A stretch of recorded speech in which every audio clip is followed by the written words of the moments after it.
Welcome back to my channel, guys. This is your girl Naja here, the head bacon in charge of the Bacon Bit Squad. Thank you guys so much for coming back and tuning in for another video today. You saw that I was counting the money. If you counted along, it was $31. And the significance of this is, this question was brought to me by Rose Flowers.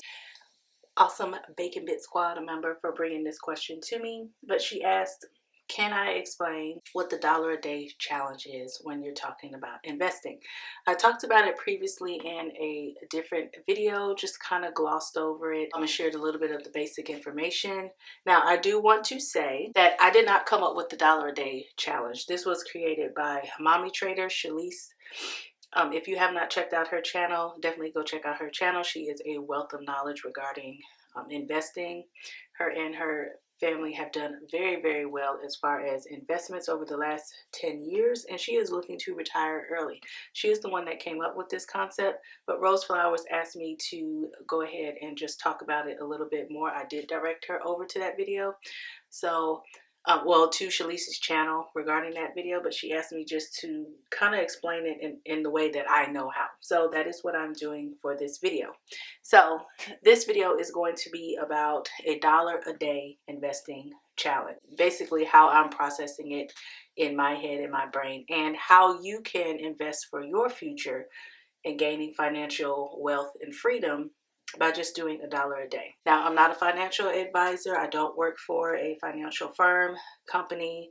I don't represent one of those companies or anything like that. I'm just sharing what I'm doing as far as investing, showing you guys each month my portfolio, as well as sharing things that I'm learning along the way. Remember, personal finance is personal finance, so please make sure that you do your own due diligence when you are looking at investing your money into anything, investing, saving it, or giving it away, or whatever it may be. Make sure you do your own due diligence regarding that. So I do want to thank Rose for posing this question, and I'm going to try and break down what the dollar a day investing challenge is from what I can gather in my perspective. If you need more information, definitely go check out Shalice's channel, Mommy Trader, here on YouTube. Once again, she is a wealth of knowledge. Basically, what a dollar a day savings challenge is, a little bit of the background behind it is that if you are not able to invest a whole lot of money, maybe you just don't have the funds in order to do it. You might be low income. You might not just have enough money at the end of the month. Maybe you are paying off debt. Maybe you're trying to build up your savings account and a large portion of your money is going there. Or maybe you're having to help fund and help other family members. You know, some of us with aging parents, you know, you may have to end up stepping up to assist and help them. So maybe that's where some of your money is going and you're like, I really don't have enough to actually invest.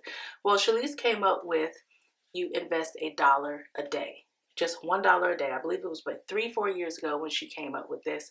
Started it over on the M1 Finance platform. Now it's moved over to the Robinhood platform, where she still does this. She puts a poll up every single month with about 4 or 5 different stocks or ETFs, and the community votes on which ETF or stock that they would like to go ahead and put their money into. Now, this is what I will say. If you are putting your money into any type of ETF or stock, please make sure that you are doing your research regarding what the company is about.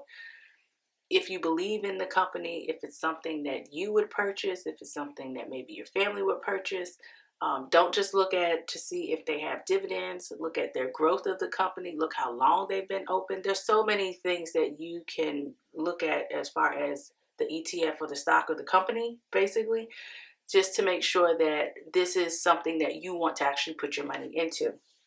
But every month she does a poll and the community votes on which ETF, which stock that they would like to do a dollar a day.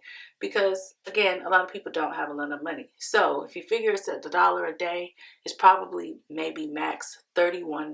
If you want to put more into that stock or that ETF, feel free to go ahead and do so. But the minimum is basically like $1 a day. Saying, hey, can you sacrifice $1 per day in order to build up your financial future? Just saving, or actually investing, because saving is different. Investing small amounts of money each day into your portfolio account where you have your ETF, where you have your stock, maybe you have a mutual fund there, and making sure that you put that money somewhere where it can grow over time with compound interest. I've done it in the past myself. I've certainly added a little bit more to it, but it's a nice fun way to challenge yourself and see how much you can actually add to the portfolio. She's also recently talked about with the dollar a day challenge that if you don't want to pick one of the ETF or the stocks that was in the poll, then start building up one of the positions that you already have. So for example, if you've already been buying into Amazon, maybe instead of the poll community post where it's asking for maybe some energy companies, would you be interested in putting your money into for 31 days? Maybe you just want to build up the Amazon stock and put your $31 in the Amazon stock. That is okay too. The whole purpose and the goal is to create a habit that you will continue to do, which will create the consistency and you being able to invest in yourself. Because at the end of the day, nobody is going to save you as far as retirement. You need to be able to invest in yourself.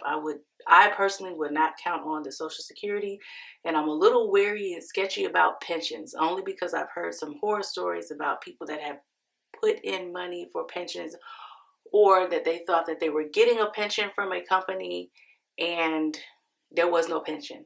So that's just something to think about. Also, I know we want to say that a lot of companies and a lot of places are stable and good and, you'll get this, you'll get that, but just say for yourself. If all you can do is $1 a day to invest invest the $1 a day. Now, if for some reason you can't even invest the $1 a day, what I would venture to say is that if you have coins or change, so any cash back that you receive, any coins that you find, any found money that you find, look in your car. We all know where the drinks go, that's where the change goes.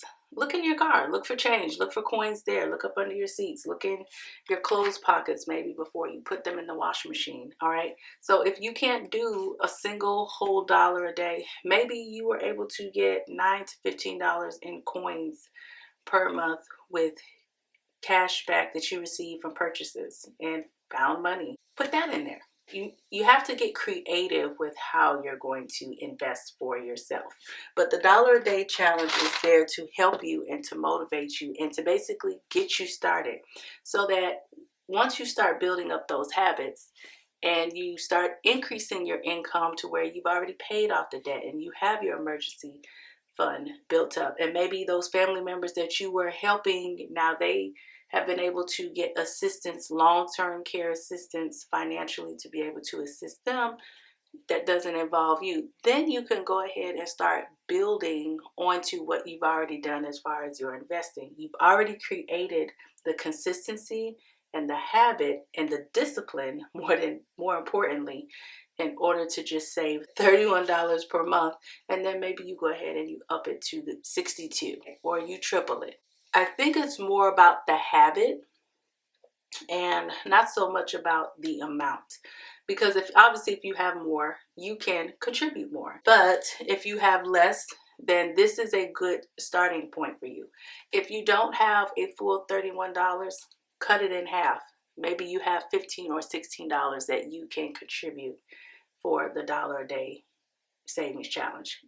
At that point, it becomes the 50 cents per day savings challenge. Make it work for you so that you are investing for your future. It doesn't have to be scary, but you do need to do some research. And just if all you know is just one thing that you enjoy and you love, just pick that one thing to invest in. Please make sure that you, again, do your due diligence. And if all you can do is just $1 a day, then do the $1. Remember, we're creating habits, we're creating discipline, we're creating consistency with our money to build that financial wealth. If you happen to enjoy this explanation about what the dollar a day challenge is, please make sure that you go ahead and smash that like button, as well as if you are not subscribed, make sure you subscribe to my channel so that you can receive more updates and content from me. I am sharing my own personal journey of me getting to my first 100K by December 2026, as well as paying off a little bit of debt that we have left from our raccoon, Ricky the raccoon chimney repair that we had, as well as I show side hustle content and how to make extra money outside of your 9 to 5. Until we meet again in the next video, bye.